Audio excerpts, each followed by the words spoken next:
Halo, selamat siang. Perkenalkan nama saya Muhammad Dial Khair, biasa dipanggil Diaul. Saya di sini sebagai salah satu calon tutor Explore Riset yang akan mensimulasikan bagaimana cara saya menjelaskan seorang mahasiswa yang sedang kesulitan dalam melakukan skripsinya seperti topik penelitian, judul penelitian, metode penelitian, penentuan populasi, penentuan teknik pengumpulan data, dan teknik analisis data. Nah, di sini saya akan mengarahkan bagaimana sih caranya untuk menentukan topik penelitiannya. Pertama, saya akan menanyakan, oh ini topiknya seperti apa? Saya contohkan topik psikologi psikometri. Setelah saya tahu topik yang ingin diusung, saya akan menawarkan eh, beberapa pilihan. Misal, saya sendiri memiliki topik psikologi psikometri. Nah, psikologi psikometri sendiri itu sebenarnya cukup luas ya cakupannya. Saja kita mulai dari transadaptasi skala psikologi dari bahasa Inggris ke bahasa Indonesia, atau mungkin mau membandingkan antara metode psikometri satu dengan yang lain, atau mungkin nanti bisa membuat sebuah skala baru. Nah, tapi karena membuat skala baru itu ranahnya ke S2, bisa saya arahkan ke transadaptasi skala dari bahasa lain ke bahasa Indonesia yang masih memungkinkan untuk dilakukan mahasiswa S1. Nah, di sini saya membawakan judul mengenai transadaptasi dependence on artificial intelligence skill ke bahasa Indonesia. Jadi di sini saya ingin melakukan eh, transadaptasi ya, mentranslasikan ke bahasa Indonesia mengenai skala dependence on artificial intelligence. Maka saya menyarankan untuk menggunakan skala ini karena saya sudah melakukan beberapa kali eh, di Google Scholar, pencarian di Google Scholar masih belum menemukan skala mengenai dependence on artificial intelligence ke bahasa Indonesia. Yang mana sekarang kan marak ya penggunaan artificial intelligence, baik itu peneliti, baik itu mahasiswa, atau mungkin orang-orang lain. Dan sebagai psikolog, sebagai orang psikologi akan menarik itu untuk menguji seberapa ketergantungan dengan menggunakan artificial intelligence ini atau mungkin nanti bisa dihubungkan dengan variabel lain. Jadi dengan adanya skala dependence on artificial intelligence bahasa Indonesia akan memudahkan peneliti-peneliti lanjutan yang akan bisa mungkin menemukan hubungan dengan dependensi artificial intelligence dengan variabel yang lain. Jadi ini kebaruannya adalah dependence on artificial intelligence masih belum ada di Indonesia, jadi ingin ditransadaptasi ke bahasa Indonesia. Untuk artikel yang saya gunakan di sini, yang saya contohkan, ya, dependence on artificial intelligence development, dan dia sudah mengatakan kalau skala ini sudah baik ya. Di sini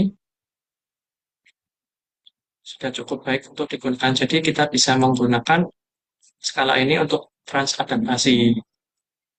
Nah, terus bagaimana cara transadaptasinya? Tentu untuk transadaptasi sendiri kan metodenya kuantitatif psikometrik ya. Jadi saya contohkan di sini. Ini sebuah contoh artikel mengenai translasi adaptasi mengenai skala lain ke bahasa Indonesia. Untuk metodenya tadi saya ucapkan tadi psikometrik, kuantitatif psikometrik.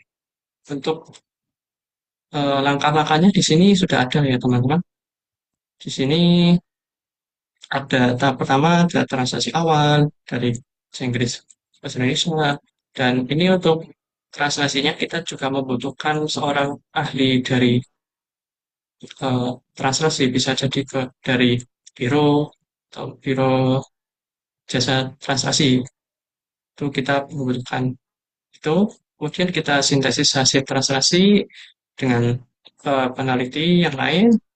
Kemudian ini kita ulangi lagi translasi dari bahasa Indonesia ke bahasa Inggris. Kemudian untuk keempat ini proses review dari ahli psikometri. Dan yang kelima kita mengujikan skala yang tadi sudah ke bahasa Indonesia kepada subjek yang diinginkan. Untuk subjeknya sendiri, saya menyarankan ya, untuk populasi mahasiswanya, saya sendiri Universitas Brawijaya, bisa saya contohkan mahasiswa Universitas Brawijaya. Jadi bisa disesuaikan dengan mahasiswa universitas mana, atau mungkin bisa lebih general lagi dari mahasiswa universitas eh, seluruh Indonesia, tapi mungkin terlalu luas ya, bisa disempitkan aja sih, sesuai dengan mahasiswa universitas sesuai eh, kakak butuhkan itu. Nah, nanti untuk pengambilan datanya bisa menggunakan Google Form. Apa saya menyarankan untuk menggunakan Google Form? Karena untuk Google Form sendiri nanti bisa disebarkan melalui platform online gitu. Kemudian kita juga bisa menyebarkan secara offline, secara langsung eh, mahasiswa ke mahasiswa bisa. Dan juga kita menghemat biaya lebih banyak ya. Karena kalau semisal eh, menyebarkan menggunakan kertas juga membutuhkan biaya. Selain Google Form juga bisa, mungkin bisa pakai SurveyMonkey atau mungkin platform quiz lainnya yang bisa disesuaikan saja. Terus, bagaimana sih caranya teknik analisis data yang kita gunakan untuk transadaptasi ini? Nah, tadi setelah kita translasikan dengan 5 tahapan tadi sampai eh, penyebaran datanya, nah kita pasti akan dapat data mengenai setiap individu itu dia menjawab apa aja kan. Nah, itu kita bisa melakukan analisis yang dinamakan confirmatory factor analysis. Untuk aplikasi yang kita bisa gunakan itu RStudio. Dan kita juga perlu memerlukan eh, analisis reliabilitas apakah skala ini reliable atau tidak dengan menggunakan program apa itu juga bisa.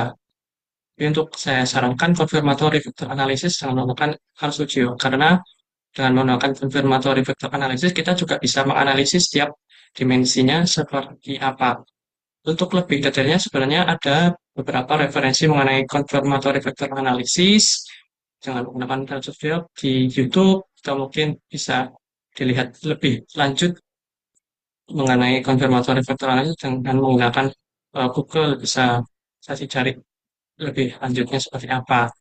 Karena saya sendiri di sini tidak terlalu panjang bahasanya, bisa dicek masing-masing. Oke, itu saja. Apakah sampai ini apakah ada yang ingin ditanyakan? Baik, kalau semisal tidak ada pertanyaan, kalau semisal nanti muncul pertanyaan setelah ini, bisa nanti menghubungi admin uh, Explore Reset atau langsung WhatsApp chat saya aja. Boleh disesuaikan saja.